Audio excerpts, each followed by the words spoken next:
আমি একটু দেখতে চাই যে রংপুর বিভাগের কে কোন জেলা থেকে আপনারা এসছেন। কুড়িগ্রাম থেকে কারা এসছেন দেখি, কুড়িগ্রাম।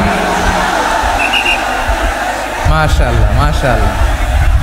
আচ্ছা, গাইবান্ধা জেলার কে আসছেন? গাইবান্ধা, মাশাআল্লাহ। ঠাকুরগাঁও অনেকে আসছেন। দিনাজপুর জেলা থেকে, মাশাআল্লাহ। নীলফামারী, ঠিক আছে, ফি আমানিল্লাহ। পঞ্চগড়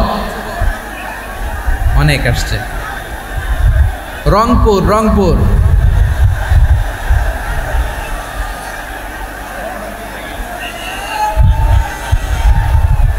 মাশাআল্লাহ মাশাআল্লাহ, ঠিক আছে। লালমনিরহাটের কারা দেখি, লালমনিরহাট।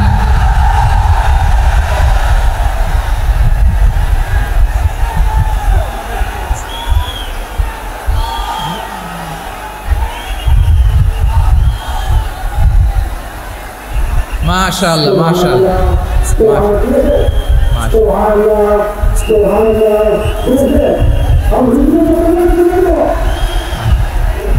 ঠিক আছে ঠিক আছে।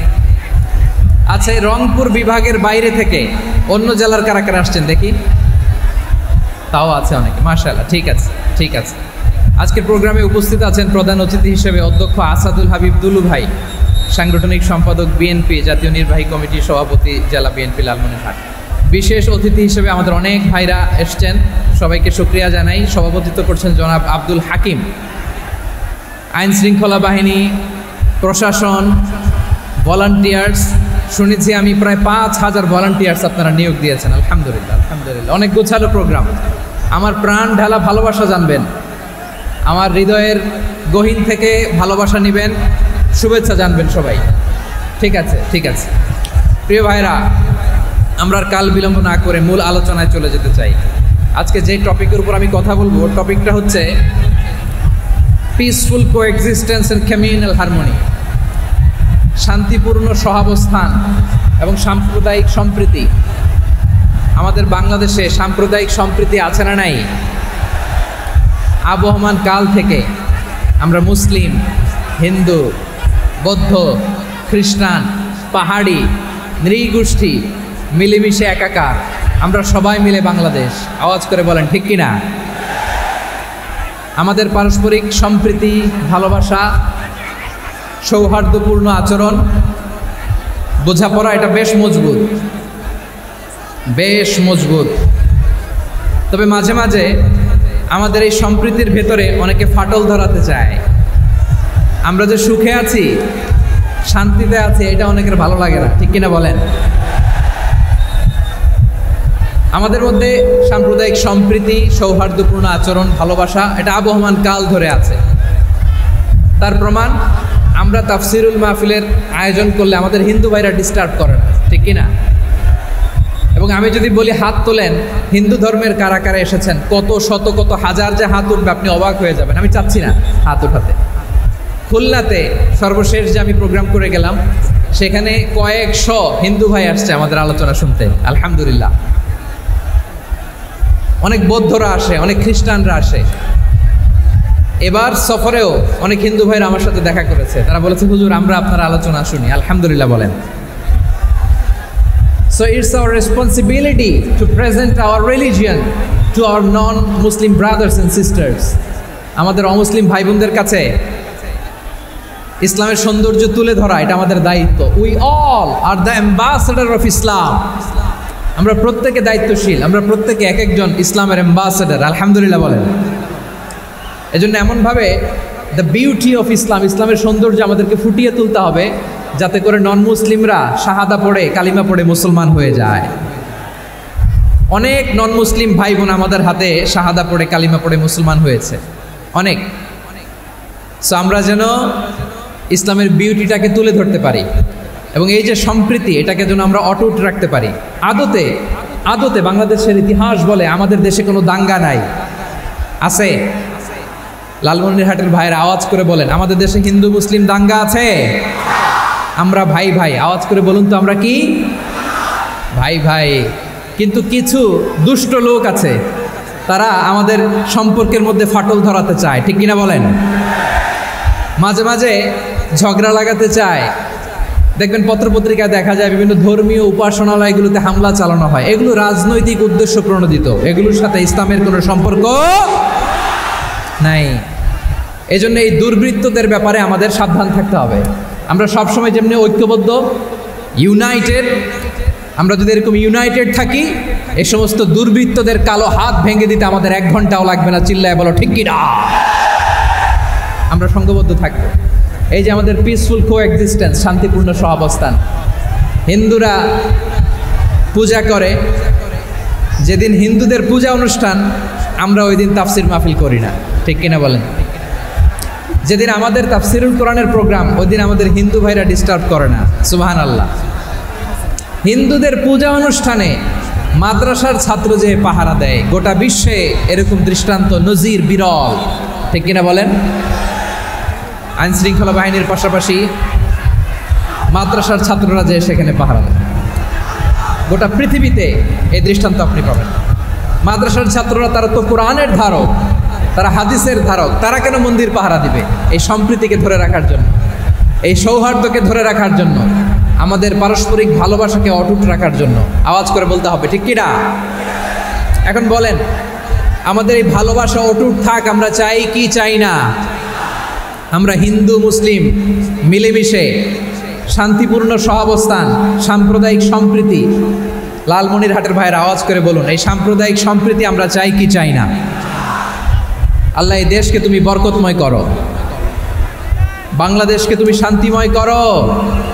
আওয়াজ করে সবাই বলেন আমিন। এই জায়গাটাতে সামান্য একটু আওয়াজ হচ্ছিল, এটাও থেমে গেছে। আলহামদুলিল্লাহ, আলহামদুলিল্লাহ। এখন একেবারে everything is in my control. মাশাআল্লাহ। ঠিক আছে, আমি মূল আলোচনায় যাই।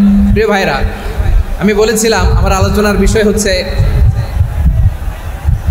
শান্তিপূর্ণ সহাবস্থান, সাম্প্রদায়িক সম্প্রীতি। আমরা দেখব ইসলাম আমাদেরকে কি কি দিক নির্দেশনা দেয়।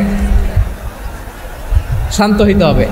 খরগোশের কানের মতো কান দুটো আমার দিকে করে রাখেন। আমি এখনো উঠে যাব, হাত মারায় লাভ নাই, আমি উঠে যাব। তাকায় থাকো আর কান খাড়া, আওয়াজ হবে না। হ্যাঁ, মাশাআল্লাহ, মাশাআল্লাহ, ঠিক আছে। আমরা দেখব যে রাসূল সাল্লাল্লাহু আলাইহি ওয়াসাল্লাম এই পিসফুল কোএক্সিস্টেন্সের জন্য আমাদের কি শিখিয়েছেন, কি কি গাইডলাইন দিয়েছেন। আমরা 1, 2, 3, 4 করে এগুলো আপনাদের সাথে শেয়ার করব। আমি আপনাদের খেদমতে সূরাতুল আনআমের 108 নম্বর আয়াত তেলাওয়াত করেছি। এখানে আল্লাহ রাব্বুল ইজ্জা ওয়াল জালাল তিনি ইরশাদ করছেন, ওয়ালা তাসুব্বুল্লাযীনা ইয়াদউনা মিন দুনিল্লাহি ফায়াসুব্বুল্লাহা আদওয়াম বিগাইরি ইলম কাযালিকা যায়্যান্না লিকুল্লি উম্মাতিন আমালাহুম সুম্মা ইলা রাব্বিহিম মারজিউহুম ফায়ুনাব্বিউহুম বিমা কানু ইয়ামালুন। রব্বুল আলামিন বলেন, গোলাম ও আমার ইমানদার বান্দারা, শোনো শোনো।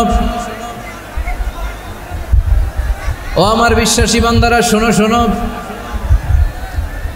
লা তাসুব্বুল্লাযীনা ইয়াদউনা মিন দুনিল্লাহ ফায়াসুব্বুল্লাহা আদওয়াম বিগাইরি ইলম।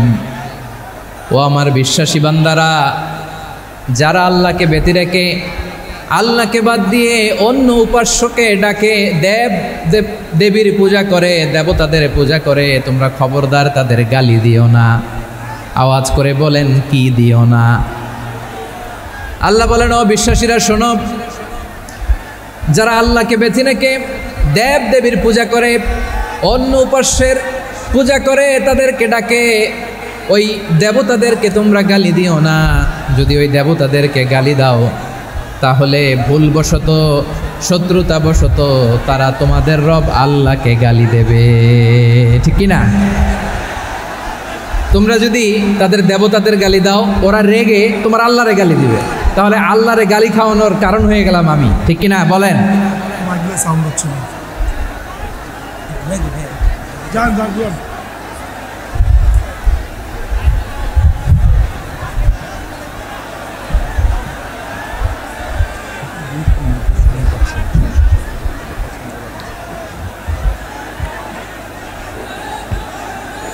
সম্মানিত ভাইয়েরা, এত বিশাল প্রোগ্রাম, মাইকের একটা সেট আপ থাকে, তারগুলো অনেক সময় নড়ে যায়, ধাক্কা ধাক্কিতে ডিসপ্লেস হয়, একটু ঝামেলা হবে।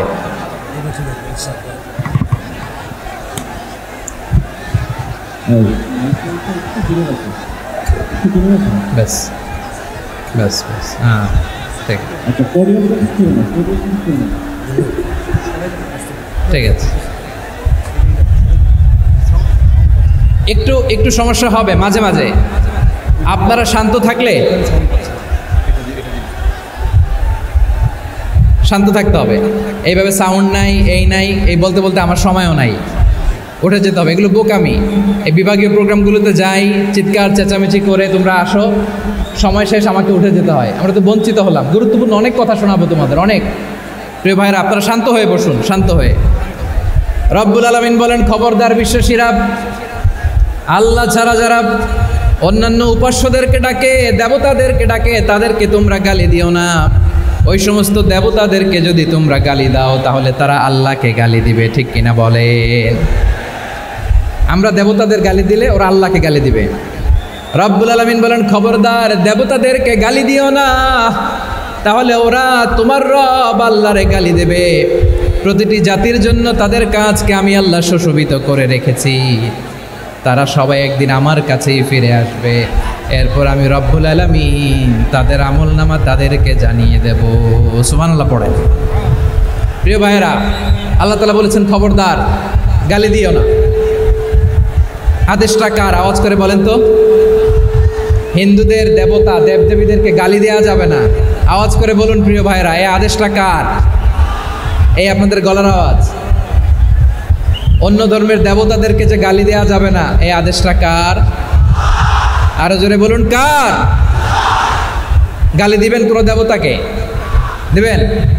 যদি দেন তাহলে ওরা আল্লাহরে গালি দিবে, তাহলে আল্লাহরে গালি খাওয়াইলো কে? আপনি, ঠিক কিনা বলেন? আমি আল্লাহকে গালি খাওয়ানোর কারণ হলাম, কারণ আমি যদি গালি না দিতাম ওরা আমার রবকে গালি দিত না। আওয়াজ করে বলেন ঠিক কিনা? তাহলে প্রিয় ভাইয়েরা, ইসলাম আমাদেরকে শিখায়, সূরাতুল আনআমের 108 নম্বর আয়াত থেকে আমরা বুঝলাম, কোনো ধর্মকে ছোট করা যাবে না। অন্য ধর্মকে ছোট করা মানে ইসলামকে ছোট করা। অন্য ধর্মের দেবতাকে গালি দেওয়া মানে আল্লাহকে গালি খাওয়ানো। আওয়াজ করে বলেন ঠিক কিনা? খবরদার, এটা করা যাবে না। আর অন্য ধর্মের দেবতাকে যদি আপনি গালি দেন, ওরা ইসলাম থেকে দূরে সরে যাবে।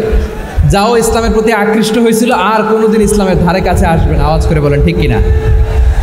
এজন্য কখনো কোনোদিন অন্য ধর্মের দেবতাদেরকে গালি দেওয়া যাবে না।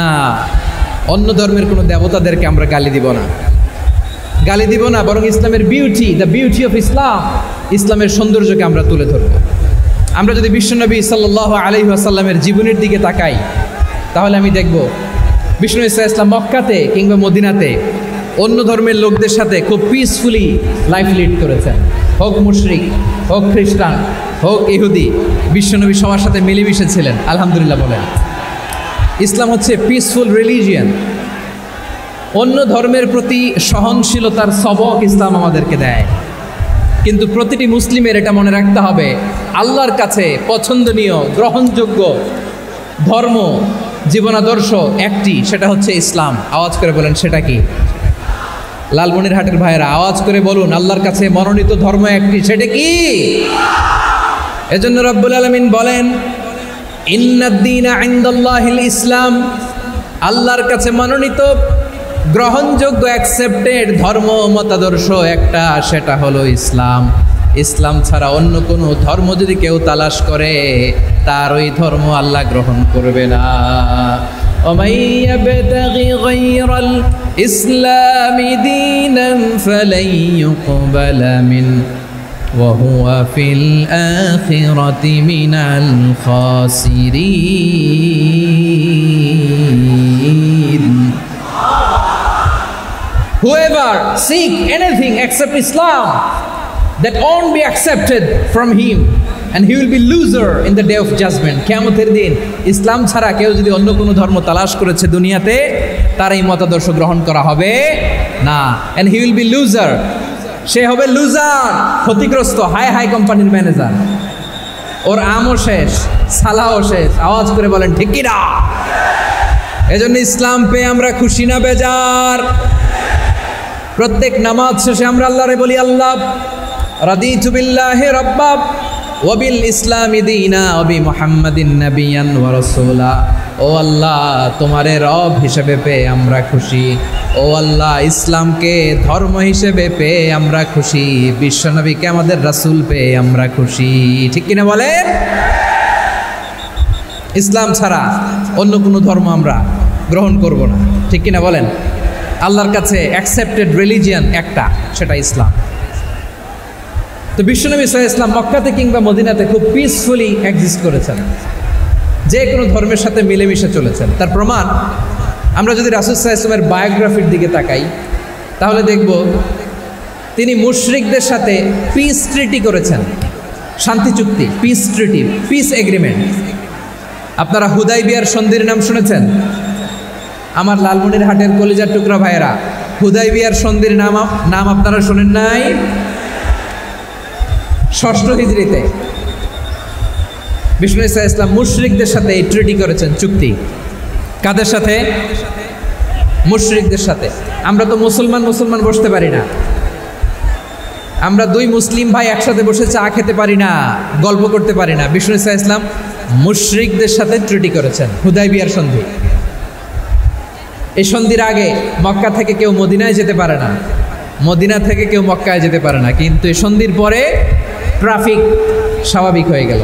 মক্কার লোকেরা মদিনায় আসতে পারে, মদিনার লোকেরা মক্কায় আসতে পারে।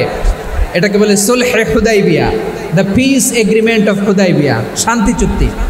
আমরা পৃথিবীতে এখন অনেক শান্তি চুক্তির নাম শুনি, এগুলো সব the piece treaty of Hudaibiya থেকে কপি করা। আল্লাহু আকবার। তাহলে বিশ্বনবী সাল্লাল্লাহু আলাইহি সাল্লাম তিনি যে শান্তিপূর্ণ সহাবস্থানে বিশ্বাসী ছিলেন, মুসলমানেরা যে অন্য ধর্মের প্রতি সহনশীল, তার প্রমাণ হচ্ছে এই পিস ট্রিটি। শুধু তাই নয়, মাইকের সাউন্ডটা একটু বাড়াই দিতে হবে, খুব দুর্বল, একটু মজবুত করতে হবে, আর একটু ক্লিন করতে হবে, আর সবগুলা জায়গায় সাউন্ড যাচ্ছে কিনা একটু ক্রস চেক করতে হবে। হ্যাঁ, পাবেন দিচ্ছে mike operator, he is trying his level best, দিচ্ছে। মাইক অপারেটর যিনি আছেন, প্রতিটি জায়গায় প্রতিটি সাউন্ড বক্সে যেন আওয়াজ পাওয়া যায়, একটু ক্রস চেক করেন, সাউন্ডটাকে একটু স্ট্রং করে দেন। হ্যাঁ, ঠিক আছে, মাশাআল্লাহ। এদিকে তাকান, এদিকে। মক্কার পার্ট গেল, পিস এগ্রিমেন্ট করলেন, শান্তি চুক্তি। বিষ্ণু ঈসা ইসলাম মদিনায় যেয়ে কি করলেন? মদিনায় যে বিষ্ণু ঈসা ইসলাম মদিনা চার্টার করলেন, মদিনা সনদ, সাহিফাতুল মদিনা, এটার বলে মদিনা চার্টার। যে ওয়েস্টে, ইউরোপে, আমেরিকাতে তারা অনেক চার্টার করে, সব চার্টার মদিনা চার্টার থেকে কপি করা। আওয়াজ করে পড়েন সুবহানাল্লাহ।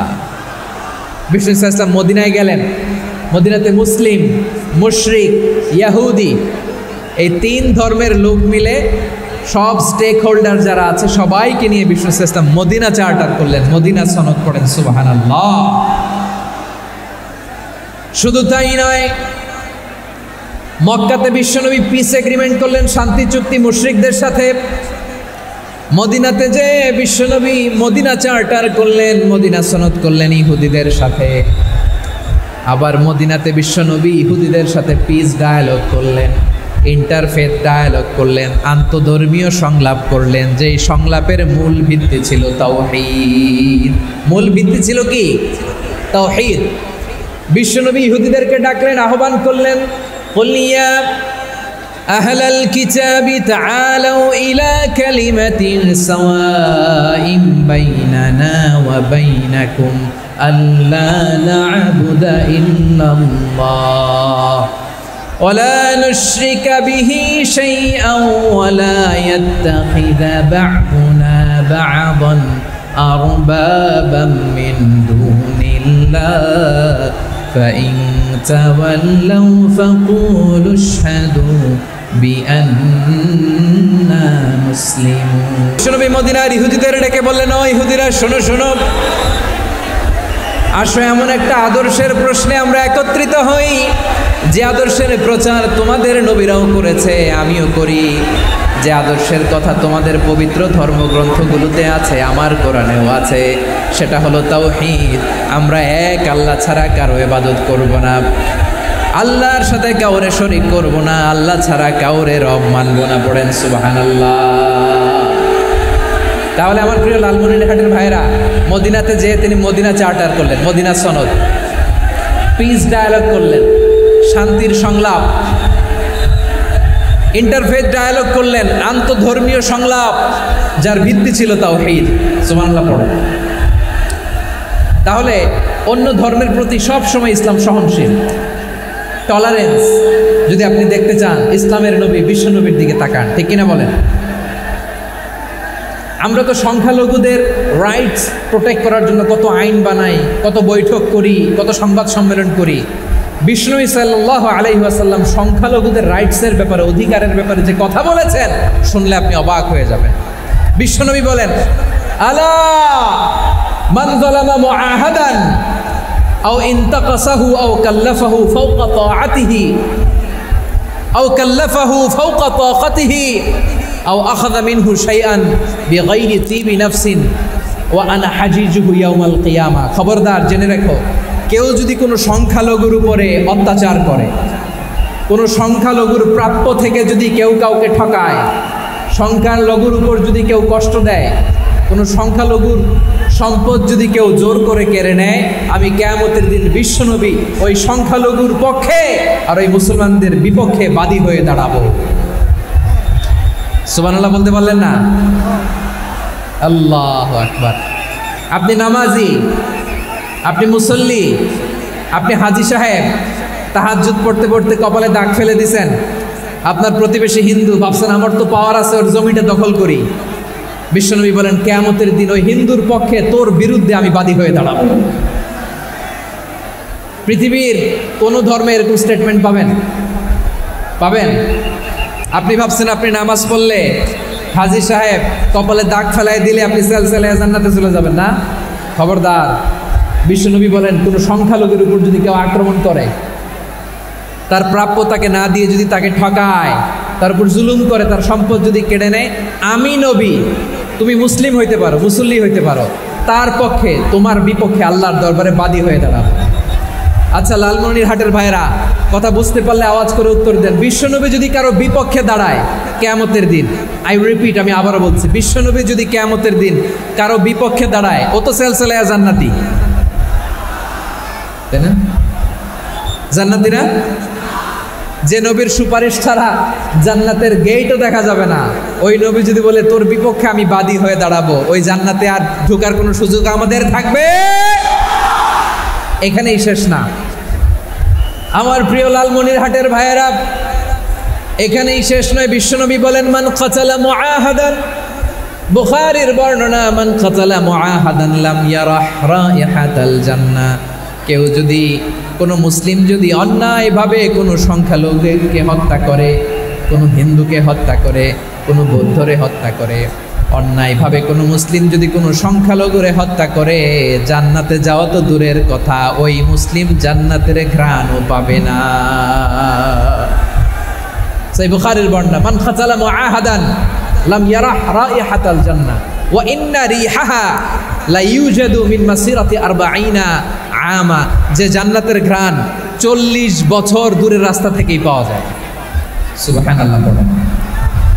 প্রিয় ভাইরা, এখান থেকে জান্নাতে পৌঁছতে লাগবে 40 বছর। এত দূর, কত বছর? সবাই বলেন কত বছর? এখান থেকে জান্নাতে পৌঁছতে লাগবে 40 বছর। এত দূরে থাকতেই জান্নাতের ঘ্রাণ আপনার নাকে এসে ধাক্কা মারবে। বিষ্ণুই বলেন, যে ব্যক্তি কোনো সংখ্যালঘুকে হত্যা করে, জান্নাতের ঘ্রাণ তো পাবেই, জান্নাতে তো ঢুকতে পারবেই না, জান্নাতের ঘ্রাণও তার নাকে লাগবে না। পড়েন না আউযুবিল্লাহ। তাহলে সংখ্যালঘুদের ব্যাপারে ইসলামে অধিকার দেয়া আছে না নাই? লালমনিরহাটের ভাইয়ের আওয়াজ করে বলেন, আমার সংখ্যালঘু হিন্দু ভাইদের রাইটস, অধিকার আমাদের ইসলামে প্রোটেক্টেড আছে না নাই? এখানেই শেষ না। বিষ্ণু ইসলাম আপনার অমুসলিম প্রতিবেশীর সাথে ভালো আচরণ করতে বলেছে। আমাদের হয় না, এটা মুসলিম পাড়া, ওটা বৌদ্ধ পাড়া, হয় না? অনেক সময় হয় না, এটা আমাদের মুসলিম পাড়া, ওইটা হিন্দু পাড়া, এরকম আছে না নাই? লালমনিরহাটে নাই না? আছে? হিন্দু যদি আপনার প্রতিবেশী হয় কি করবেন? ওরে কষ্ট দিবেন নাকি? কেন, ও তো হিন্দু, ও তো আমার আল্লাহরে ডাকে না, ওরে কষ্ট দিলে যায় যাবে না? খবরদার।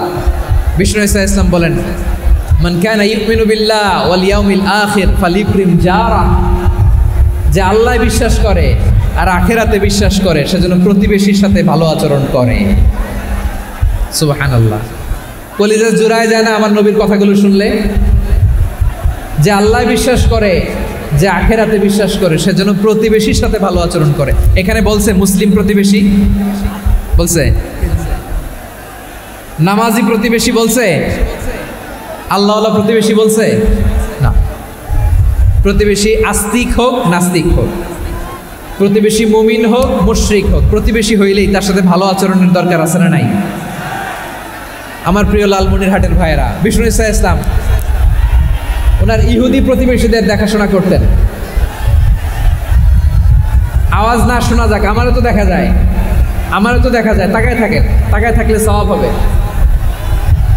কোরআনের কথা যেখান থেকে হয় এদিকে তাকায় থাকলেই বরকত। তাকায় থাকেন।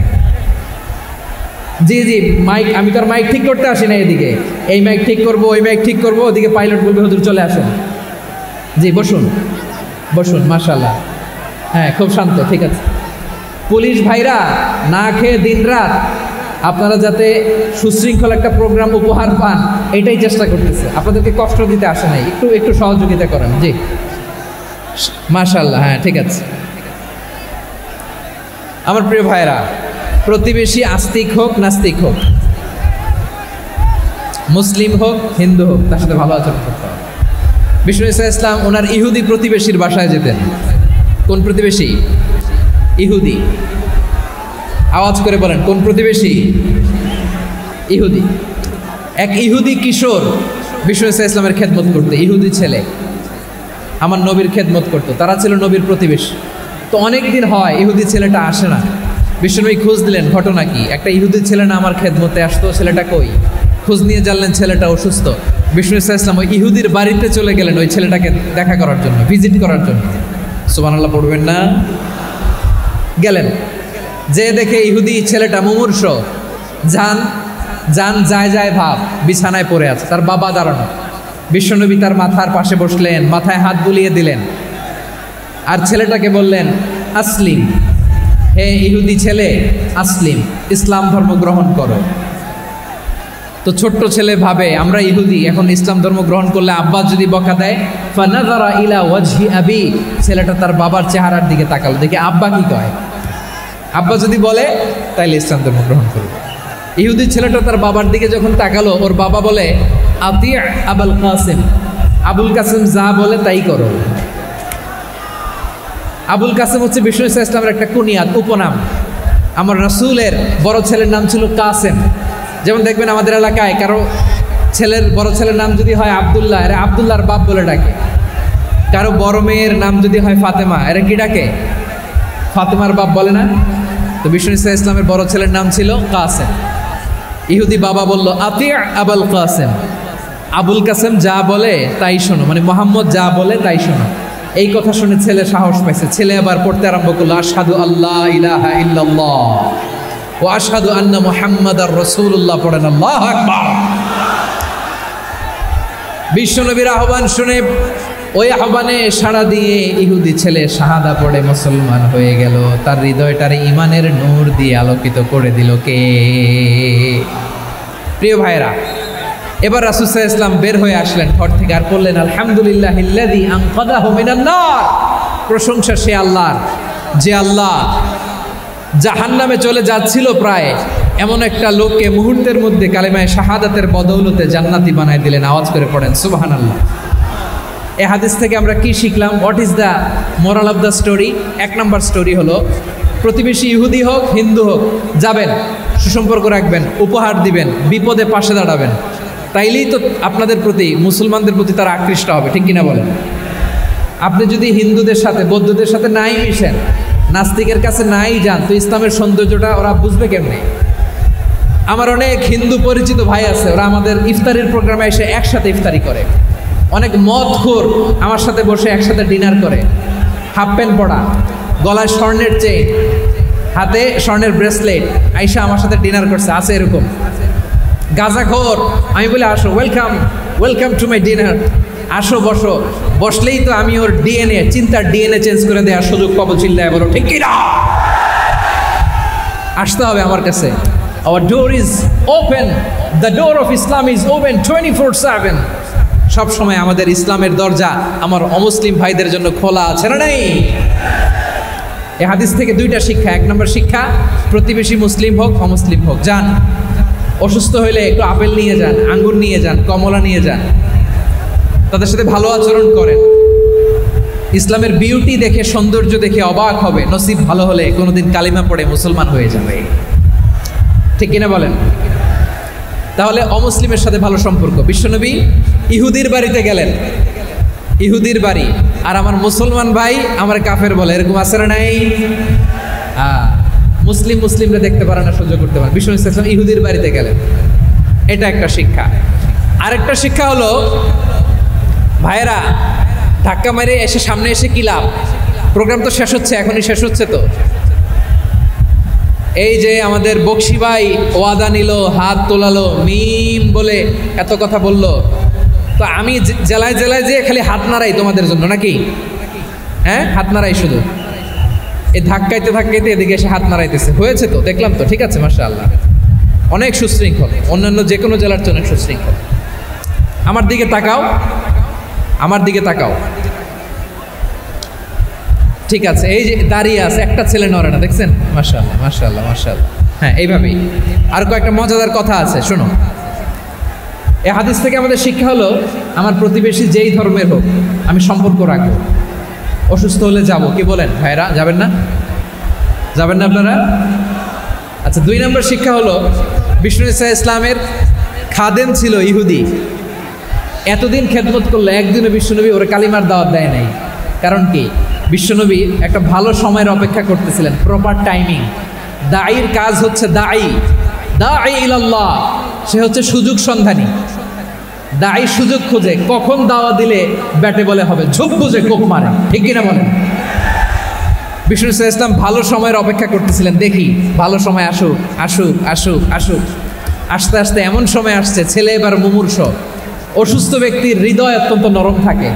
হসপিটালে যখন কেউ যায় তার হৃদয়টা বড্ড নরম থাকে, মৃত্যুর ভয়ে তার অন্তরটা নরম থাকে, ঠিক কিনা বলেন? এই প্রপার টাইমিং এর অপেক্ষা করতেছিলেন। যখনই টাইমিং পেয়েছেন, দাওয়াত দিলেন, পড়ো লা ইলাহা ইল্লাল্লাহ, সুবহানাল্লাহ পড়েন সবাই। তাহলে ইসলাম অমুসলিম প্রতিবেশীর সাথে ভালো আচরণ করতে বলে। ইসলাম অমুসলিম মাতা পিতার সাথেও ভালো আচরণ করতে বলে। মাতা পিতা যদি অমুসলিম হয়, তারা ফেলে দিতে পারবেন? পারবেন? পারবেন? আমার লালমনিরহাটের ভাইয়েরা, অনেক হিন্দু ছেলে আমাদের হাতে শাহাদা পড়ে মুসলিম হয়, কিন্তু ওর মা মুসলমান হয় নাই, বাবাও হয় নাই, এরকম আছে না নাই? তো ও হয়েছে মুসলিম, মা বাপ হিন্দু, এখন মা বাপ কি বাদ? হ্যাঁ, মা বাপ বাদ দেয়া যাবে? যেই মা আপনার 9 মাস 8 মাস পেটে ধারণ করলো, আপনার মায়ের নার ছেঁড়া ধন, আপনি ওই মারে বাদ দিতে পারবেন? যে মায়ের বুকের তাজা দুধ খেয়ে আপনি আজকে বাড়ন্ত তাজা তরতাজা, ওই মারে বাদ দেয়া যাবে? মায়ের এক ধারে দুধের দাম, কাটিয়া গায়ের চাম, পাপুষ বানাইলেও ঋণের শোধ হবে না। এমন দরদি ভাবে কেউ হবে না আমার মাহা গো। মায়ের এক ধারে দুধের দাম, কাটিয়া গায়ের চাম, পাপুষ বানাইলেও ঋণের শোধ হবে না। এমন দরদি ভাবে কেউ হবে না আমার মাহা গো, ঠিক কিনা? মাকে তো বাদ দেওয়া যায় না। وقضى ربك ألا تعبدوا إلا إياه وبالوالدين إحسانا। আল্লাহ বলে, অবধারিত 2টা ভার্ডিক্ট তোমাদের জন্য, এক আল্লাহর ইবাদত করবা আর মা বাবার প্রতি ইহসান করবা। আদেশটা কার? মা বাবার প্রতি ইহসান করতে হবে। আমার মা হিন্দু হোক, ভালো আচরণ করতে হবে, বৌদ্ধ হোক, ভালো আচরণ করতে হবে। আমার যে সমস্ত হিন্দু ভাইয়েরা মুসলিম হয়েছে, তোমাদের মা বাবা এখনো মুসলমান হয় নাই, তাদের সাথে ভালো আচরণ করতে হবে আপনাদের। খেদমত নিজে করতে হবে অথবা খেদমতের ব্যবস্থা করাই দিতে হবে। মান্থলি যে খরচ লাগে এটা দিতে হবে। আরে তুমি এখন মুসলিম, তোমার মা বাবা হিন্দু, এখনই তো সুযোগ ইসলামের সৌন্দর্য দেখানো। এখন মা বাবা যদি দেখে আরে এটা হিন্দু থাকতে তো বদমাইশ ছিল, বেয়াদব ছিল, কি এমন ধর্ম সে গ্রহণ করলো যেটা গ্রহণের সাথে সাথে সে পাল্টে গেল? কি এমন ধর্ম সে গ্রহণ করেছে যেটা তার জীবনকে আলোকিত করে দিয়েছে? নসিব ভালো হলে তারাও কালিমা পড়ে মুসলমান হয়ে যাবে। বিশ্ব ইসলামের স্ত্রীর নাম ছিল আয়েশা রাদিয়াল্লাহু তাআলা আনহা, আবু বকর রাদিয়াল্লাহু তাআলা আনহুর মেয়ে। আবু বকর রাদিয়াল্লাহু তাআলা আনহুর আরেক মেয়ের নাম হচ্ছে আসমা। কি নাম? দুজনই আবু বকর রাদিয়াল্লাহু তাআলা আনহুর মেয়ে, আসমা আর আয়েশা। নাম দুইটা কেমন লাগে? আসমা নামটা কেমন লাগে? আয়েশা নামটা কেমন লাগে? সবার ভালো লাগে নাই? নাম দুটো আপনাদের ভালো লাগে? লালমনিরহাটে অনাগত যদি কন্যা সন্তান হয়, যদি মনে চায় আসমা রেখে দিতে পারবে, যদি মনে চায় আয়েশা রেখে দিয়েন। দেশে বিদেশে এয়ারপোর্টে রাস্তাঘাটে শুধু বলে হুজুর একটা নাম দেন, আমার ছেলের একটা নাম দেন, মেয়ের একটা নাম দেন। আমার মনে আছে যশোরের আবদিনের মাহফিলে আমি একটা দুইটা নাম দিয়েছিলাম। আজকে লালমনিরহাটের এই প্রোগ্রামে কন্যা সন্তান যদি হয় দুটা নাম দিলাম, আসমা কিংবা আয়েশা। ইনশাআল্লাহ পড়েন। দুজন বোন, এক মায়ের না, বাবা এক মা দুজন। আয়েশা রাদিয়াল্লাহু তাআলা আনহার মায়ের নাম উম্মে রুমান, আর আসমা রাদিয়াল্লাহু তাআলা আনহার মায়ের নাম কুতাইলা বিনতে আব্দুল উজ্জা। আবু বকর রাদিয়াল্লাহু তাআলা আনহু 4টা বিয়ে করেছিলেন। তো একই ঘটনা ঘটেছে এই ফ্যামিলিতে। আসমা ইসলাম ধর্ম গ্রহণ করে মুসলিমা, কিন্তু তার মা কুতাইলা মুশরিকা। আই রিপিট, বোঝার জন্য আমি আবারও বলি, আসমা রাদিয়াল্লাহু তাআলা আনহা মুসলিমা, আর আসমার মা কুতাইলা, আওয়াজ করে বুঝে থাকলে বলেন, আসমার মা মুশরিকা। তার মানে মেয়ে মুসলিম, মা অমুসলিম, ভেজাল আসরা নাই। কিন্তু কুতাইলা আর ধৈর্য ধারণ করতে পারে না। নার ছেঁড়া ধন, কলিজার টুকরা ধন, কলিজার টুকরা সন্তান আসমারে দেখতে বড্ড মন চায়। সাইয়েদনা আসমা রাদিয়াল্লাহু তাআলা আনহা মক্কা থেকে হিজরত করে মদিনায় চলে গেলেন। হুদাইবিয়ার পর যখন মক্কা মদিনার ট্রাফিক স্বাভাবিক হলো, মক্কার লোক মদিনায় যায়, মদিনার লোক মক্কায় আসে। কুতাইলা কলিজার টুকরা সন্তান আসমারে দেখার জন্য কিছু উপহার নিয়ে বিশাল মরুপথ পাড়ি দিয়ে মক্কা থেকে মদিনায় যায়। সুবহানাল্লাহ বলেন। এখন মা আসছে মেয়ের সাথে দেখা করতে, মেয়ে তো আর দেখা দেয় না। মেয়ে ভাবছে আমার মা তো মুশরিকা, অপবিত্রা, তার সাথে কি দেখা দেয়া যাবে? বিশ্বনবীর দরবারে চলে গেলেন। সুবহানাল্লাহ বলেন। কি সৌভাগ্যবান ছিল তারা, মাসলা জানার দরকার হলেই নবীর দরবারে চলে যেত। ঘরে বউয়ের সাথে ঝগড়া হলে নবীর দরবারে চলে যেত। অনেক সাহাবী বলে আমার পেটে ক্ষুধা লাগলো আমি নবীর কাছে চলে যেতাম, কারণ নবীর চেহারার দিকে তাকালেই আমার পেটের ক্ষুধা মিটে যেত। সাইয়েদনা আসমা রাদিয়াল্লাহু তাআলা আনহা বিশ্বনবীর কাছে চলে গেলেন, যে বললেন ইয়া রাসূলুল্লাহ ইয়া হাবিবাল্লাহ ইন্না উম্মি কাদিমাতুন ইলাইয়া ওয়া হিয়া রাগিবা। আমার মা মক্কা থেকে অনেক দূর মরুর পথ পাড়ি দিয়ে উপহার সামগ্রী নিয়ে মদিনায় আমার সাথে দেখা করতে এসেছে গো নবী। আমার জানতে বড্ড ইচ্ছে হয় আমি আমার মুশরিকা মায়ের সাথে একটু দেখা করতে পারবো কিনা। আফা আসিলুহা, আগে যেমনি আমি আমার মায়ের সাথে ভালো আচরণ করতাম, যেমনি আমি আমার মায়ের সাথে সদাচরণ করতাম গো নবী, এখন আমি মুসলিমা মা মুশরিকা, এখনো কি আগের মতো সদাচরণ করতে পারবো নাকি? বিশ্বনবী বললেন নাম সিলিহা, হ্যাঁ রে আসমা, অবশ্যই অবশ্যই, আগে ঠিক যেমন তুমি তোমার মায়ের সাথে ভালো আচরণ করতে এখনো তেমনি আগের মতো ভালো আচরণ করবা। আওয়াজ করে পড়েন সুবহানাল্লাহ। কি ইসলাম আমরা পেয়েছি, কত ব্রড মাইন্ডেড আমাদের ইসলাম, কত ওপেন মাইন্ডেড ইসলাম, কত ওপেন আপ করতে পারে, চিন্তা করতে পারে। বিষ্ণু বললেন হ্যাঁ অবশ্যই, নাম সুলিহা, আগে যেমনি ভালো আচরণ করছো আসমা এখন ওইরকমই করো, পারলে আরো বাড়াই করো। সুবহানাল্লাহ বলেন। তাহলে আমার যে হিন্দু ভাইয়েরা, হিন্দু বোনেরা, ইমানের বদৌলতে দৌলতে আপনি ধন্য হয়েছেন, আপনার আম্মা আব্বা এখন মুসলমান হয় নাই, তাদের জন্য দোয়া করেন।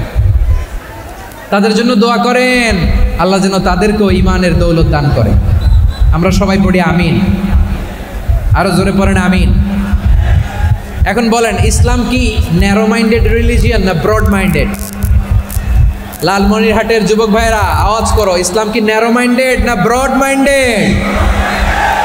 কতটা ব্রড মাইন্ডেড দেখেন, বিশ্বনবী সাল্লাল্লাহু আলাইহি সাল্লাম অমুসলিমরা যদি নবীকে উপহার দিত, ওই উপহারও বিশ্বনবী গ্রহণ করতেন। সুবহানাল্লাহ পড়েন।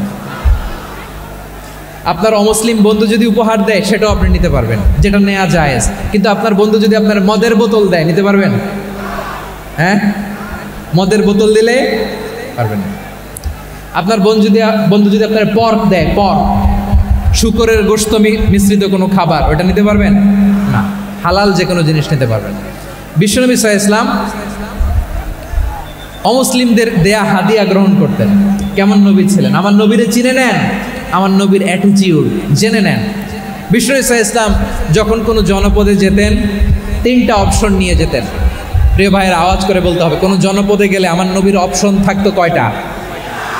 আমার মতো 3 আঙ্গুল উঁচু করে দেখান আর বলুন, আমার নবী কোনো জনপদে গেলে কয়টা অপশন নিয়ে যেতেন? 1 নম্বর অপশন, আসলিম তাসলাম। নতুন এলাকায় গেলে বলতেন আসলিম তাসলাম, ইসলাম ধর্ম গ্রহণ করো, শান্তিতে থাকবা, আমার ভাই হয়ে যাবো, আমরা ভাই ভাই। ইসলাম মানো, আমরা ভাই ভাই। অপশন নাম্বার কত? 1। যদি বলে না ইসলাম মানবো না, ওকে, অপশন নাম্বার 2, মুসলিম হওয়ার দরকার নাই, লা ইকরাহা ফিদ্দিন, ইসলামে কোনো বাড়াবাড়ি নাই। খ্রিস্টান আছো থাকো, বৌদ্ধ আছো থাকো, ইহুদি থাকতে চাও থাকো, কিন্তু আমরা যেহেতু রিজিওনাল সুপার পাওয়ার, আমাদের আন্ডারে থাকো, ট্যাক্স দিয়া থাকো, এটার বলে জিজিয়া। আলেম যারা আছেন বুঝবেন, এটার আরবিতে কি বলে? জিজিয়া। You pay us the tax, we will give you the security. তোমরা ট্যাক্স দিবা, আমরা সিকিউরিটি দিব, আমাদের আওতায় থাকবা, কেউ তোমাদেরকে আক্রমণ করতে পারবে না, আমরা নিরাপত্তা দিব। সুবহানাল্লাহ বলেন। এটা অপশন নাম্বার কত? আচ্ছা, বুঝে থাকলে বলেন, 1 নম্বর অপশন কি ছিল? ইসলাম। ইসলাম মানব, শান্তিতে থাকবা, ভাই ভাই, আমরা ভাই ভাই। অপশন নাম্বার 2, ট্যাক্স দাও, আমরা নিরাপত্তা দিব, মুসলিম হওয়া লাগবে না।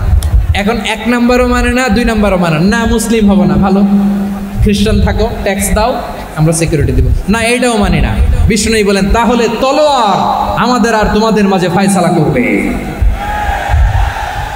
মুসলিমও হবে না, ট্যাক্স দিবা, নিরাপত্তা দিব, আমরা সুপার পাওয়ার, আমাদের আন্ডারে থাকবে, এইটাও না। তাহলে তোমাদেরকে তো আমরা বিশ্বাস করতে পারি না, কখন না কখন বিশ্বাসঘাতকতা করো, কার সাথে মিলে হাত মিলাও, তলোয়ার আমাদের মাঝে ফয়সালা করবে। তখন তিনি জেহাদের সশস্ত্র সংগ্রামের ঘোষণা দিতেন। সুবহানাল্লাহ পড়েন।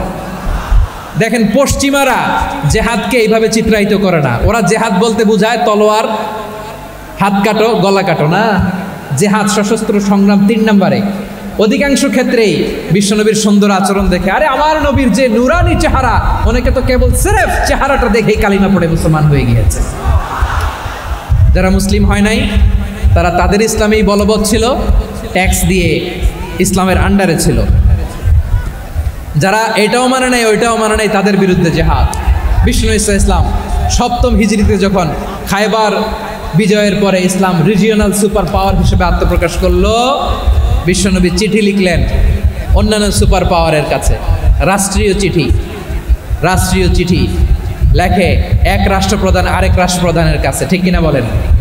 জানেন না আপনারা? এই যে 24-এর ছাত্র নাগরিক অভ্যুত্থানে, এই অভ্যুত্থান যখন শুরু হয়, আমি তখন সাউথ আফ্রিকাতে একটা স্ট্যাটাস দিয়েছিলাম, কোটা নয়, গোটা দেশ সংস্কার করা লাগবে। শুধু বাংলাদেশ নয়, সারা বিশ্বের বাংলা ভাষাভাষী লোকেরা এই আন্দোলনের সাথে সমর্থন তারা করেছে, এটাকে সাপোর্ট করেছে, তারা সমর্থন দিয়েছে। আমাদের ইউনাইটেড আরব আমিরাতের বাংলাদেশি ভাইয়েরা, তারা সেখানে রাস্তায় নেমে এসেছিল, জানেন? ওইখানে ডেমনস্ট্রেশন করা যায় না, সেখানকার সরকার তাদেরকে যাবজ্জীবন দিয়েছিল। তখন আমাদের এই যে প্রধান উপদেষ্টা ডক্টর মোহাম্মদ ইউনূস সরাসরি G2G বলে, এটারে G2G, government to government, G2G, উনি চিঠি লিখলেন যে তাদেরকে, ইউর হাইনেস, হে সম্মানিত আমির, আপনি আমার এই চিঠির কারণে আমার সম্মানে এই 53 জন বাংলাদেশিকে মাফ করে দেন। এই চিঠির বদৌলতে বেকসুর খালাস পেয়ে গিয়েছিল আমাদের ভাইরা। জানেন না এই ঘটনা আপনারা? তাহলে গভর্নমেন্ট টু গভর্নমেন্ট চিঠি দেওয়া হয়। সপ্তম হিজরিতে বিষ্ণু ইসলাম সব সুপার পাওয়ারের কাছে চিঠি দিলেন, রোমান সম্রাটের কাছে, পারস্য অধিপতির কাছে, মিশরের অধিপতির কাছে, সবার কাছে চিঠি লিখলেন। চিঠির ভাষা ছিল এরকম, মিন মুহাম্মাদিন রাসূলিল্লাহ ইলা মুকাওকিস আযীমিল কিবত, মুহাম্মদ রাসূলুল্লাহর পক্ষ থেকে মিশরের বাদশার কাছে, আসলিম তাসলাম, ইসলাম মানো শান্তিতে থাকবা, সালামুন আলা মান ইত্তাবাআল হুদা, শান্তি তার জন্য যে হেদায়েতের অনুসরণ করে। সুবহানাল্লাহ পড়েন। তো এই চিঠি অনেকে ভালোভাবে রিসিভ করেছে, অনেকে এই চিঠি পাওয়ার পরে নবীর কাছে আবার ইন রিটার্ন উপহার পাঠিয়েছে। কি পাঠিয়েছে? উপহার। মিশরের বাদশাহ মুকাওকিস তিনি বিশ্বনবীকে বিশাল এক উপহারের ডালি পাঠিয়েছেন। মিশরের বাদশাহ মুকাওকিস ছিলেন ধর্মে খ্রিস্টান। লালমনিরহাটের ভাইয়েরা আওয়াজ করে বলেন, মিশরের বাদশাহ ধর্মে কি ছিল? খ্রিস্টান। কি উপহার দিয়েছিল আমার নবীকে? শুনতে মনে চায়? আওয়াজ নাই লালমনিরহাটের গলায়, শুনতে মনে যায়? 1000 স্বর্ণ মুদ্রা, 1000 স্বর্ণ মুদ্রা। 2টা খ্রিস্টান দাসী, একজনের নাম মারিয়া বিনতে শামউন আল কিফতিয়া, আরেকজনের নাম সিরিন বিনতে শামউন আল কিফতিয়া। একজন খ্রিস্টান দাস 20 থান কাপড় জামা বানানোর জন্য, আমরা নবী যেন সেলাই করে জামা বানাতে পারে এজন্য 20 থান কাপড়, 20 থান ফাইন গার্মেন্ট। সুবহানাল্লাহ পড়বেন না? এরপরে একটা গাধা যেটার নাম ছিল উফাইর, আর একটা খচ্চর, এটার নাম ছিল দুলদুল। খচ্চর চিনেন? গাধা আর ঘোড়ার ক্রসিংয়ে যে প্রাণীটা দুনিয়াতে আসে ওটার খচ্চর বলে। তো এই যে সুপার পাওয়ার খ্রিস্টান বাদশার কাছে নবী চিঠি লিখলেন, ওই খ্রিস্টান বাদশা আমার নবীকে উপহার দিল। বিশ্বনবী এই উপহারগুলো সানন্দে গ্রহণ করেছে। সুবহানাল্লাহ পড়বেন না? তাহলে অমুসলিম কেউ যদি আপনাকে উপহার দেয়, হালাল উপহার হলে আপনি গ্রহণ করতে পারবেন। অনুরূপভাবে পারস্যের বাদশা, রোম সম্রাট বিশ্বনবীকে উপহার পাঠিয়েছেন। আমার নবী সবগুলো উপহার গিফট গ্রহণ করেছেন। সুবহানাল্লাহ বলেন। তাহলে প্রিয় লালমনিরহাট আওয়াজ করে বলুন, ইসলাম কি ন্যারো মাইন্ডেড রিলিজিয়ন না ব্রড মাইন্ডেড? আম্মাজান আয়েশার কাছে মাসালা জানতে চায় মেয়েরা, হে আম্মাজান, অগ্নি উপাসকেরা তাদের ঈদের দিন নওরোজের সময় আমাদেরকে পাখি দেয়, নেওয়া যাবে? উনি বললেন, ওরা জবাই করে দিলে নেওয়া যাবে না, কিন্তু ওরা যদি ফলমূল এরকম খাবার দেয় এগুলো নেওয়া যাবে। তার মানে অমুসলিমদের দেয়া উপহার এটা গ্রহণ করা যায়। সুবহানাল্লাহ বলেন। শুধু তাই নয়, বিষ্ণু ঈসা ইসলাম অমুসলিমদের সাথে আর্থিক লেনদেনও করেছেন, ফিনান্সিয়াল ডিলিং করেছেন। অমুসলিমদের সাথে প্রয়োজনে আপনি ফিনান্সিয়াল ডিলিং করতে পারবেন। আমরা প্রায় দেখি বাজারের মিষ্টির দোকানগুলো আমার হিন্দু ভাইদের। লালমনিরহাটে মিষ্টির দোকান, দইয়ের দোকান কারা চালায়? হিন্দুরা চালায় না? তারপরে যে বারবার শপ, চুল কাটে যে নাপিত, অধিকাংশ নাপিতের দোকানে কারা? আমার হিন্দু ভাইরা। তা আপনি চুল কাটতে পারবেন কিনা? পারবেন কিনা বলেন? পারবেন। তার দোকান থেকে দই মিষ্টি কিনতে পারবেন কিনা? হ্যাঁ, আমার মুসলিম ভাইয়ের দোকান থাকলে ওইটার আমি বেশি প্রায়োরিটি দিব, ঠিক কিনা? কিন্তু যদি তাদের সার্ভিস নিতে চান, প্রোডাক্ট নিতে চান, পারবেন। তার দলিল সহিহ বুখারী, আম্মা জান আয়েশা রাদিয়াল্লাহু তাআলা আনহা বলেন, ইশতারা রাসূলুল্লাহ সাল্লাল্লাহু আলাইহি ওয়াসাল্লাম মিন ইয়াহুদিন তুআমান ওয়া রাহানাহু দিরআহু মিন হাদিদ। রাসূল সাল্লাল্লাহু আলাইহি ওয়াসাল্লাম এক ইহুদির কাছ থেকে, কার কাছ থেকে? সবাই বলে নাই কার কাছ থেকে? আমার নবী, পেয়ারা নবী এক ইহুদির কাছ থেকে বার্লি, যেটা দিয়ে রুটি বানায়, ওই জবের দাম দেওয়ার টাকা পয়সা নবীর কাছে ছিল না। ফলে নবী ওনার একটা পোশাককে মর্গেজ রেখেছিলেন, মর্গেজ, বন্ধক, যে এখন এটার দাম দিতে পারবো না, কয়েক কেজি বার্লি নিয়ে যাই আর বন্ধক হিসেবে আমার জামাটা রেখে গেলাম, যেদিন দাম দিব ওই দিন জামাটা ছুটাই নিয়ে যাব। সুবহানাল্লাহ পড়বেন না? বাকিতে নিছিলেন, বাকিতে। দিরআহু মিন হাদিদ, লোহার তৈরি বর্ম, মানে যুদ্ধের পোশাক, লোহা দিয়ে বানানো। বিশ্বনবী বললেন, কয়েক কেজি জব দাও, টাকাটা পরে দিব, এখন টাকা নাই, বন্ধক হিসেবে, মর্গেজ হিসেবে আমার জামা রেখে গেলাম, যখন টাকা দিব জামা ছুটাই নিব। আওয়াজ করে বলতে হবে সুবহানাল্লাহ। এ থেকে বোঝা গেল অমুসলিমদের সাথে ফিনান্সিয়াল ডিলিং করা যায়, অর্থনৈতিক লেনদেন করা যায়, কেনাবেচা করা যায়, প্রোডাক্ট কেনা যায়। এমনকি আমাদের মসজিদে নববীতে বারান্দায় আপনারা একটা অটোমেটিক ফ্লাইং আমব্রেলা দেখছেন? সূর্য যখন বাড়ে মসজিদে নববীর বারান্দায় ইয়ার্ডের মধ্যে অটোমেটিক্যালি কিছু আমব্রেলা আছে, সাঁ করে খুলে যায়, আর সূর্যের তাপ লাগে না। আবার সন্ধ্যাবেলায় এই আমব্রেলাগুলো ওরা ক্লোজ করে ফেলে, দেখেন নাই না? দেখছেন?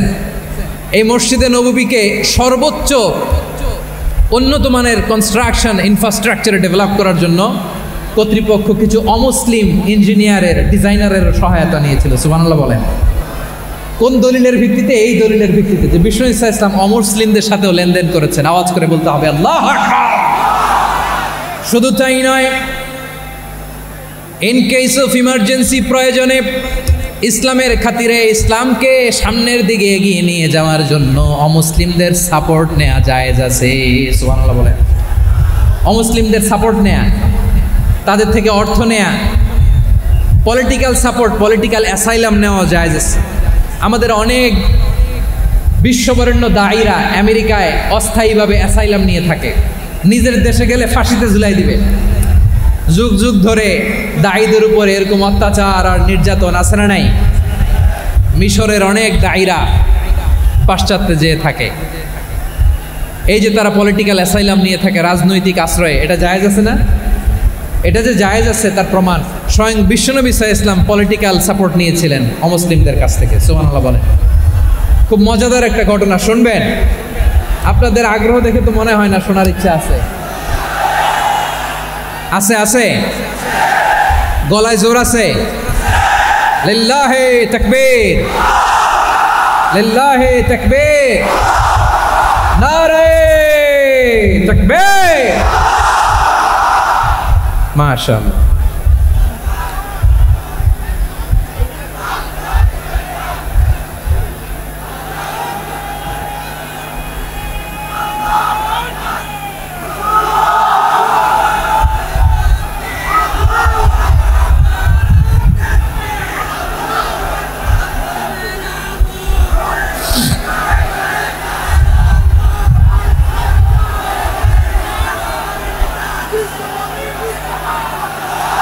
মাশাআল্লাহ মাশাআল্লাহ।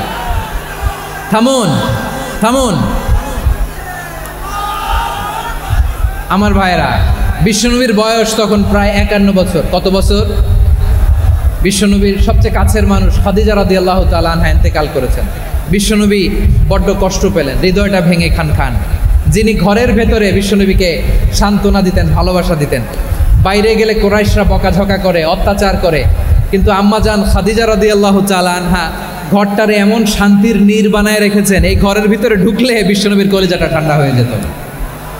এজন্য রব্বুল আলামিন বলেন, খাদিজা, ও আমার বান্দি খাদিজা, জান্নাতে এমন স্পেশাল একটা ঘর আমি তোমার জন্য রেডি করে রেখেছি। ওই ঘরের মধ্যে কোনো আওয়াজ নাই, ওই ঘরের মধ্যে কোনো নয়েজ নাই, ওই ঘরে কোনো বিশৃঙ্খলা নাই।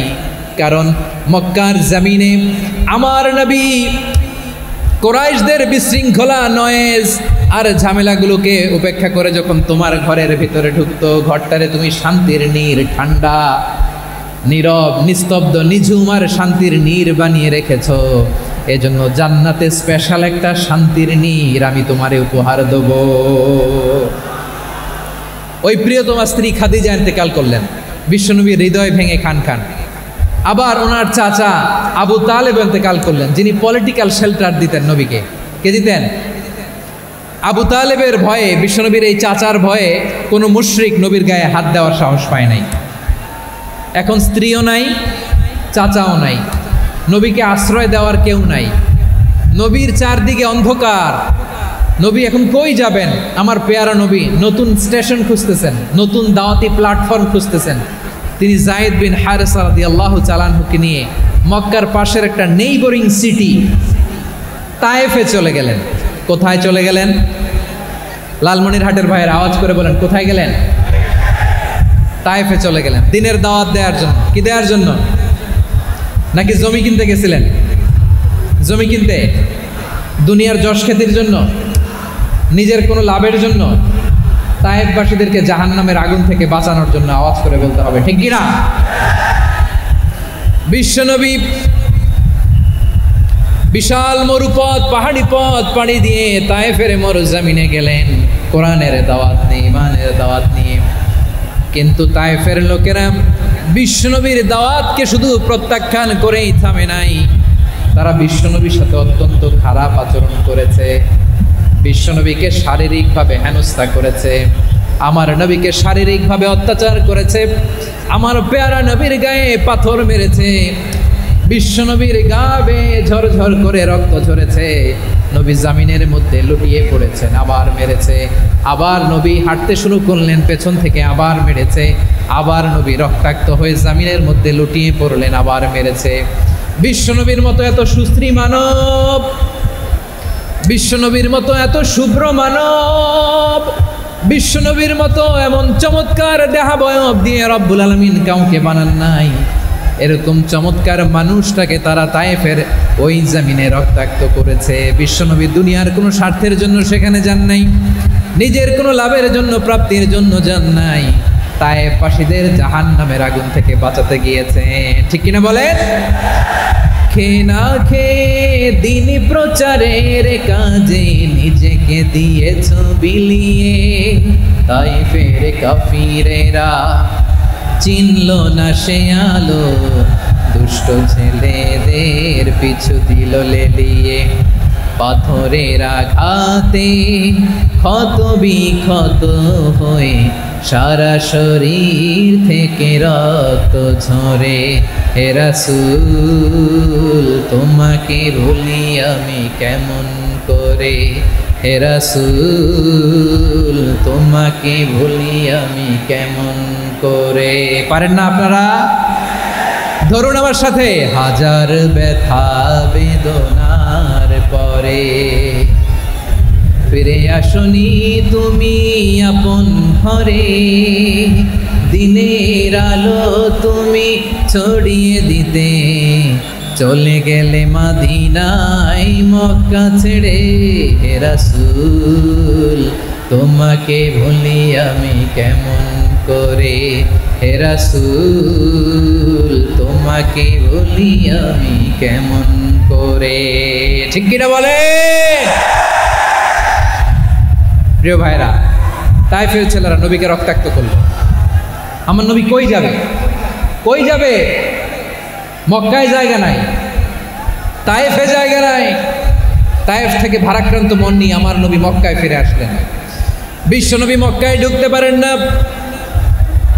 মক্কার মরুভূমির দিকে তাকিয়ে, উপত্যকার দিকে তাকিয়ে বিশ্বনবী ধা ধা করে কাঁদেন, ঝরঝর করে নবীর চেহারা মোবারক থেকে চোখের পানিগুলো বেয়ে বেয়ে পড়ে।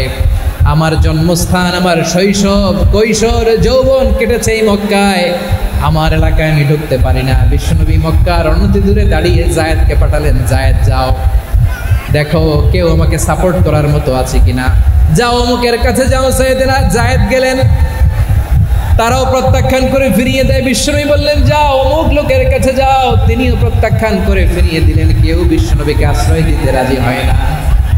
নিজ জন্মভূমিতে বিতাড়িত বিশ্বনবী, সর্বশেষ বিশ্বনবী বললেন যাও মুতঈম ইবনে আদির ঘরে যাও। মুতঈম ইবনে আদি মুশরিক, তার কাছে যাও। গেলেন, মুতঈম ইবনে আদি রাজি হয়ে গেল। সুবহানাল্লাহ বলেন। দেখেন অনেক বিপদের সময়ও আমি নিজে সাক্ষী, সামাজিকভাবে রাজনৈতিকভাবে কত ঝঞ্ঝা, কত ষড়যন্ত্র, কত কনস্পাইরেসি পাড়ি দিয়ে আমাদেরকে সামনে এগিয়ে যেতে হয়। এই শত্রুদের ভেতরেও একজনকে দাঁড় করিয়ে দেয় যে আল্লাহর কোরআনের জন্য রেডি হয়ে যায়। পড়েন সুবহানাল্লাহ।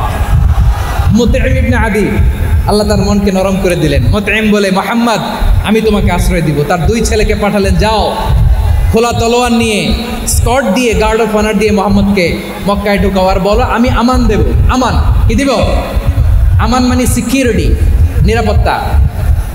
সিকিউরিটি ছাড়া, আমান দেওয়া ছাড়া কেউ থাকতে পারতো না মক্কায়। দুই ছেলে বিষ্ণু ইসা ইসলামকে নিয়ে আসলো।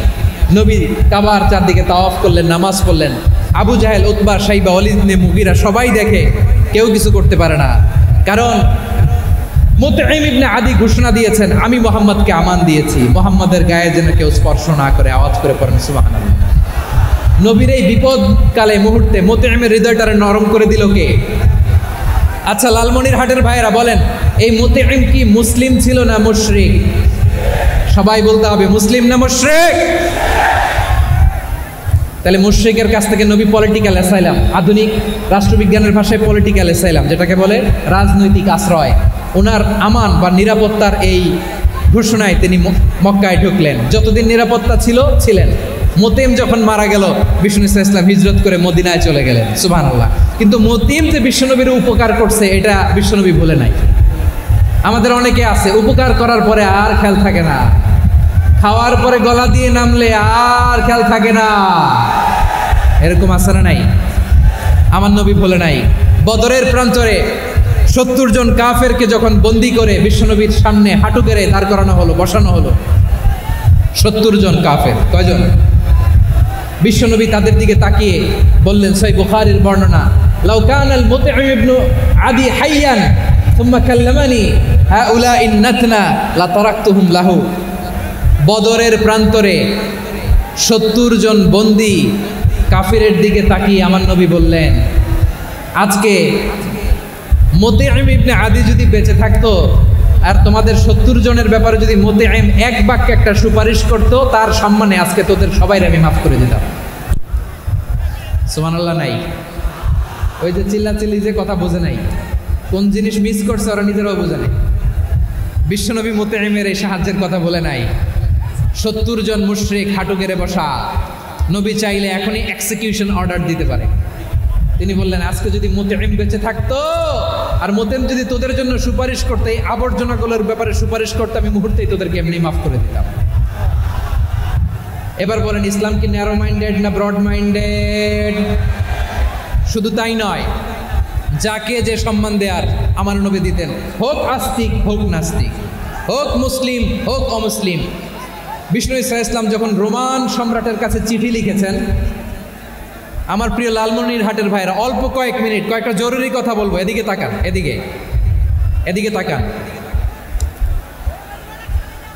রোমান সম্রাটের কাছে বিশ্বনবী যখন চিঠি লিখলেন মিন মুহাম্মদ রাসূলিল্লাহ ইলা হিরাকলা আযীমের রোম। মুহাম্মদের পক্ষ থেকে হিরাক্লিয়াসের কাছে, যিনি হচ্ছেন আযীমের রোম।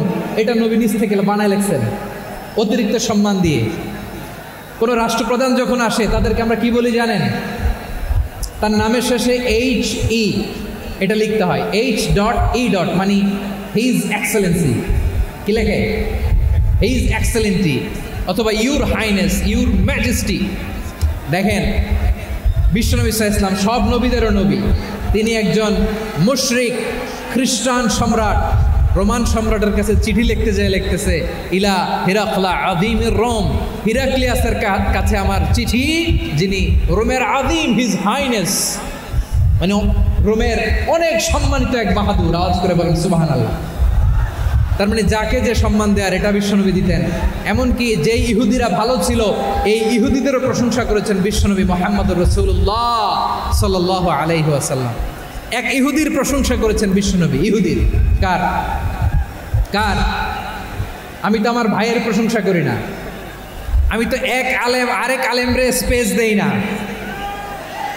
আমি তো এক দায়ী আরেক দায়ীর সাথে বসতে চাই না। আমার নবী ইহুদির প্রশংসা করে। কার প্রশংসা? ওই ইহুদির নাম ছিল মুখাইরিক। সিরাত গ্রন্থ ঘাটলে পাবেন। তিনি বলেছেন, মুখাইরিক খাইরু ইয়াহুদ, Mukhayriq is the best of the Jews. জুইশদের মধ্যে সে সবচেয়ে ভালো। কেন প্রশংসা করলেন তার? এর কারণ মদিনা চার্টারে কথা ছিল সব ধর্মের মুসলিম, মুশরিক, ইহুদিরা মিলে মদিনাকে রক্ষা করবে। কিন্তু 3য় হিজরিতে যখন উহুদের যুদ্ধ শুরু হলো, সবার কথা ছিল যেই আক্রমণ করে আমরা মদিনাকে বাঁচাবো। কোন শহরকে বাঁচাবো? মদিনাকে।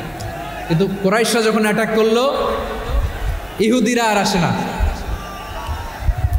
ইহুদিরা আর বেরোয় না। বিষ্ণু বললেন, ওহে ইহুদিরা, তোমরা না চুক্তি করলে আমার সাথে যে মদিনা বাঁচাতে সবাই ঝাঁপিয়ে পড়বো, আসো। একটা ইহুদিও বেরোয় না, কেউ আসে না সেদিন, একজন ছাড়া। তার নাম মুখাইরেক। তার নাম কি? মুখাইরেক বাহাদুরের মতো ঘোড়সাওয়ার হয়ে বেরিয়ে গেলেন এবং বললেন, গোটা ইহুদি সাম্রাজ্যের একজনও যদি না আসে, আমি মুখাইরেককে কেউ ঘরে আটকে রাখতে পারবে না। বেরিয়ে আসলেন, এসে বললেন, আমি মুহাম্মদের পক্ষে যুদ্ধ করব।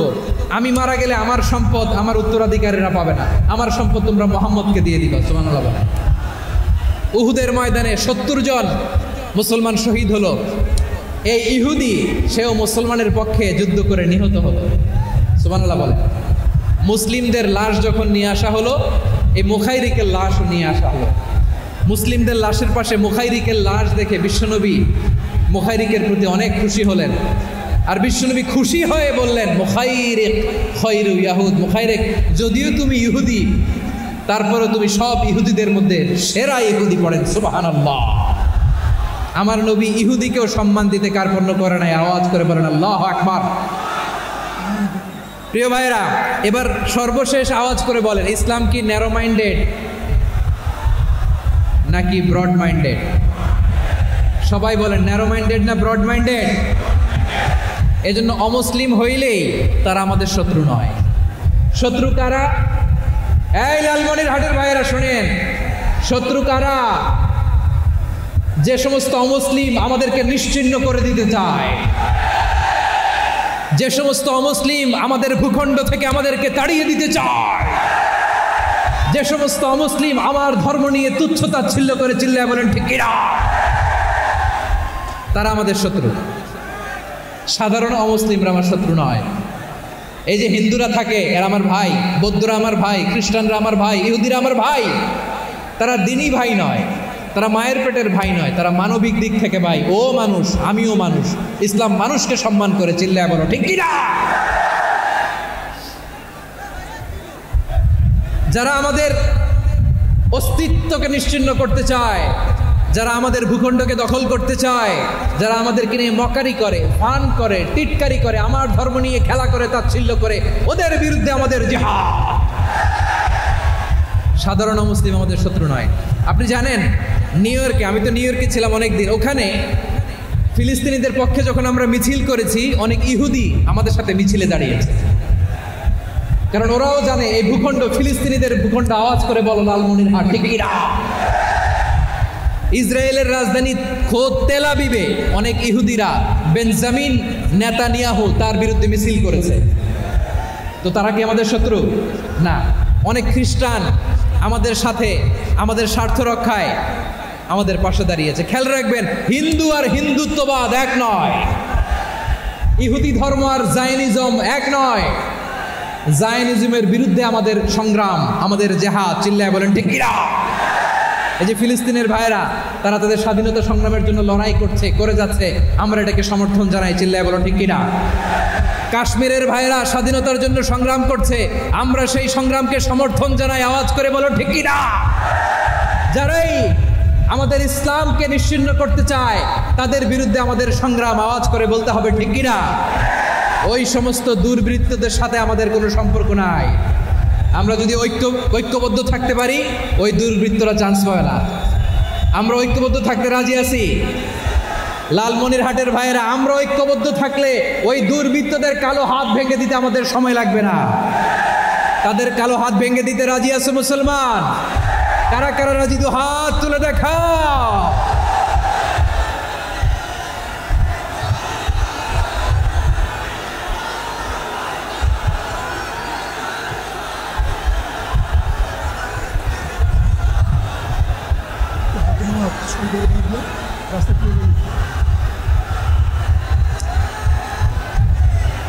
আমার প্রাণ প্রিয় লালমনিরহাটের ভাইয়েরা, শত্রু কাফের আর অশত্রু কাফেরের মধ্যে পার্থক্য আছে না নাই? আবু তালেবও মুশরিক, আবু জাহেলও মুশরিক, কিন্তু দুই মুশরিকে পার্থক্য আছে না নাই? আবু তালেব নবীর চাচা, মুশরিক, মারা গিয়েছে মুশরিক অবস্থায়, কিন্তু আজীবন আমার নবীকে আগলে রেখেছে, আমার নবীকে সাপোর্ট করেছে, ভালোবেসেছে। আবু জাহেলও মুশরিক, মারা গিয়েছেও মুশরিক হিসেবে, আজীবন আমার নবীর বিরুদ্ধাচারণ করেছে। আবু জাহেলের শক্তি, সামর্থ্য, স্ট্র্যাটেজি, প্ল্যান সব আমার নবীর বিরুদ্ধে ছিল। আবু জাহেলের কারণে একটা দিন শান্তিতে আমার নবী মক্কায় ঘুমাতে পারে না, চিল্লায় বলেন ঠিক কিনা। এজন্য রব্বুল আলামিন বলেন, লা ইয়ানহাকুমুল্লাহু আনিল্লাযীনা লাম ইউকাতিলুকুম ফিদ-দীনি ওয়া লাম ইউখরিজুকুম মিন দিয়ারিকুম আন তাবাররুহুম ওয়া তুকসিতু ইলাইহিম ইন্নাল্লাহা ইউহিব্বুল মুকসিতিন।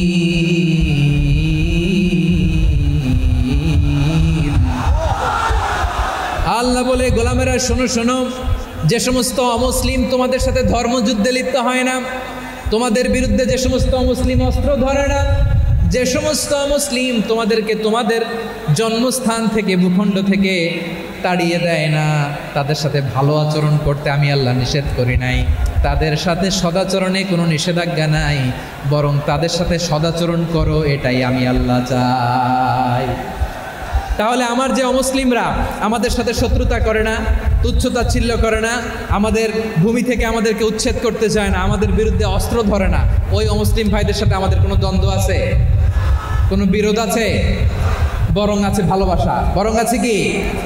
এই ভালোবাসা দিয়ে আমরা বিশ্ব জয় করবো। রাজি আছে মুসলমান? আমাদের পুঁজি ভালোবাসা। আমাদের পুঁজি কি? এবার আওয়াজ করে বলেন, আমার এই পুরো আলোচনা থেকে the religious coexistence, peaceful coexistence, শান্তিপূর্ণ সহাবস্থান, কমিউনাল হারমোনি, এই সাম্প্রদায়িক সম্প্রীতি, এই আলোচনা থেকে কি বুঝলেন? ইসলাম কি ন্যারো মাইন্ডেড না ব্রড মাইন্ডেড? এই ব্রড মাইন্ডেড হৃদয় নিয়ে, ভালোবাসা দিয়ে আমরা বিশ্ব জয় করতে চাই। রাজি আছেন? আল্লাহ কবুল করুক। আমরা সবাই পড়ি আমিন। লালমনিরহাটের জেলা স্টেডিয়ামে আমার প্রিয় মায়েরা, বোনেরা, আপনাদের জন্য একটা হাদিস বলে শেষ করব। বিশ্বনবী বলেন, আমার মায়েরা খেয়াল করে শুনুন, বিশ্বনবী আপনাদের উদ্দেশ্য করে বলেন, আল মারআতু ইযা সাল্লাত খামসাহা ওয়া সামাত শাহরাহা হাফিজাত ফুরুজাহা আতাআত বা'লাহা ফালতাদখুল মিন আইয়ি আবওয়াবিল জান্নাতি শাআত। বিশ্বনবী বলেন, ও রমণীরা, ও নারীরা, যে সমস্ত নারী এই 4টা কাজ করবে, এই 4টা কাজের গ্যারান্টি দিবে, তাদেরকে জান্নাতের 8টা দরজার গ্যারান্টি দেয়া হবে। কি 4টা কাজ? 1 নম্বর, আল মারআতু ইযা সাল্লাত খামসাহা, যে নারী 5 ওয়াক্ত নামাজ পড়ে। কি করে? জেলা স্টেডিয়ামে অবস্থানরত আমার নারীরা, বোনেরা, বিশ্বনবী আপনাদেরকে 4টা কাজের কথা বলেছেন, খুব বেশি না। 4টা করলে 8 জান্নাতের দরজা সব খোলা। কোনটা দিয়ে যাবেন? যেটা দিয়ে মনে চায়। 1 নম্বর 5 ওয়াক্ত নামাজ। আমার বোনেরা জোহরের নামাজ পড়তে পড়তে এটা আসরে নিয়ে যায়, আসর পড়তে পড়তে এটা মাগরিবে নিয়ে যায়। এরকম আসরা নাই? লালমনিরহাটে হয়তো নাই। আমার বোনেরা এটা করবেন না। ইন্নাস সালাতা কানাত আলাল মুমিনিনা কিতাবাম মাওকুতা, সময় মতো পড়বেন। সামাত শাহরা, রমাদানের রোজাগুলো রাখবেন। হাফিজাত ফুরুজাহা, যে নারী তার চরিত্রকে হেফাজত করে, তার প্রাইভেট হেফাজত করে, তার লজ্জাস্থান হেফাজত করে। ও মায়েরা, আপনার এই গর্ভ যে কত দামি আপনি জানেন না। আপনার এই গর্ভ থেকে জন্মাবে আগামী সালাহুদ্দিন আল আইয়ুবী। আপনার গর্ভ থেকেই জন্মাবে ইমাম আল মাহদি আল মুনতাদা। আপনার পেট থেকে জন্মাবে আবু সাইদের মতো বীর সৈনিক। আপনার পেট থেকে জন্মাবে মুগ্ধের মতো বীর মুজাহিদ। আপনি জানেন না কে আসবে আপনার পেট থেকে। সময়টাকে কাজে লাগান, ইসলামকে বোঝেন, মানেন, আমাদের ইসলামিক লেকচারগুলো শোনেন। আমরা যে বার্তাগুলো, ইনস্ট্রাকশনগুলো, দিক নির্দেশনাগুলো আপনাদের খেদমতে রাখি, এগুলো মেনে চলুন। আপনিই পারেন আপনার ঘরটাকে জান্নাতের টুকরা বানাতে। একটা family, it's a very big institution and you are the MD, the managing director of this institution. চিল্লায় বলেন ঠিক কিনা? চাইলেই পারেন ঘরটারে জান্নাতের টুকরা বানাতে। 5 ওয়াক্ত সালাত, রমাদানের রোজা, নিজের চরিত্রের হেফাজত, ও আতাআত বা'লাহা, স্বামীর আনুগত্য। এটাতে অনেকে ভুল করে থাকে। হায় রে আমার বোনেরা, স্বামীর আনুগত্যকে এটা নিজের অপমান মনে করবেন না। আপনার স্বামী আপনার সবচেয়ে বড় গার্ডিয়ান, তিনি আপনার সবচেয়ে ভালো চায়। নারী কখনো গার্ডিয়ানশিপের বাইরে থাকতে পারে না। হয় আপনি বাবার গার্ডিয়ানশিপের ভেতরে, বাপ না থাকলে ভাই আপনার গার্ডিয়ান, ভাই না থাকলে চাচা গার্ডিয়ান, বিয়ের পরে আপনার স্বামী আপনার গার্ডিয়ান। শরিয়া সম্মত স্বামীর আদেশগুলো আপনি মেনে চলবেন, কিন্তু শরিয়া বিরুদ্ধ কোনো আদেশ মানতে আপনি বাধ্য নয়। আওয়াজ করে বলুন সবাই ঠিক কিনা? এই 4টা কাজ যদি কোনো নারী করে, বিষ্ণুই বলেন জান্নাতের 8টা দরজা খোলা। তোমার যেটা দিয়ে মনে চায় সেটা দিয়ে জান্নাতে তুমি এন্ট্রি নিতে পারবা। আমরা এখানে লালমনিরহাটের সোহরাওয়ার্দী ময়দানে আজকে যেমন একত্রিত হতে পারলাম, আল্লাহর জান্নাতেও যেন একত্রিত হতে পারে। আল্লাহ তুমি তৌফিক দান করো। আল্লাহ আমার এই কলিজার টুকরা যুবক ভাইদেরকে তুমি ওমরে ফারুকের মতো কবুল করো। জেলা স্টেডিয়ামে অবস্থানরত আমার মা বোনদেরকে তুমি ফাতেমার মতো, খাদিজার মতো কবুল করো। আমাদের কলিজার টুকরা সন্তানদেরকে তুমি সালাউদ্দিন আল আইয়ুবীর মতো কবুল করো। এই যে ইসলামিক সোসাইটি লালমনিরহাটকে আল্লাহ তুমি কবুল করো। আল্লাহ যে কথাগুলো বললাম এগুলো প্রথমে আমাকে আমার সব ভাইদেরকে আমল করার তৌফিক দান করো। রব্বানা ظلمنا أنفسنا وإن لم تغفر لنا وترحمنا لنكونن من الخاسرين ربنا آتنا في الدنيا حسنة وفي الآخرة حسنة وقنا عذاب النار রব্বুল আলামিন আরশের মালিক, লক্ষ লক্ষ তাওহীদি জনতা দুনিয়ার কোনো কিছুর আশায় নয়, দুনিয়ার কোনো কিছুর জন্য নয়, তোমার কোরআনের প্রেমে ইসলামের প্রেমে হাজির হয়েছে। আল্লাহ আমার ভাইদেরকে কবুল আর মঞ্জুর করে দাও। ইসলামের জন্যই গণজোয়ার, এই উচ্ছ্বাস, এই এনার্জি শক্তিগুলোকে আগামীর ইসলামের জন্য কবুল আর মঞ্জুর করে নাও। গাড়িতে করে, হুন্ডায় চড়ে, সাইকেল দিয়ে, রেল লাইন দিয়ে, রেলে চড়ে চড়ে লক্ষ লক্ষ ভাইরা বিভিন্ন জেলা থেকে আজকের এই ঐতিহাসিক লালমনিরহাটের প্রোগ্রামে যারা জয়েন করলো, নিরাপদে তুমি আবার তাদেরকে গন্তব্যে পৌঁছে দিও। রব্বানা তাকাব্বাল মিন্না ইন্নাকা আনতাস সামিউল আলিম ওয়া তুব আলাইনা ইয়া মাওলানা ইন্নাকা আনতাত তাওয়াবুর রহিম। সুবহান রাব্বিকা রাব্বিল ইজ্জাতি আম্মা ইয়াসিফুন ওয়া সালামুন আলাল মুরসালিন والحمد لله رب العالمين واجعل آخر كلامنا عند الموت لا إله إلا الله محمد رسول الله.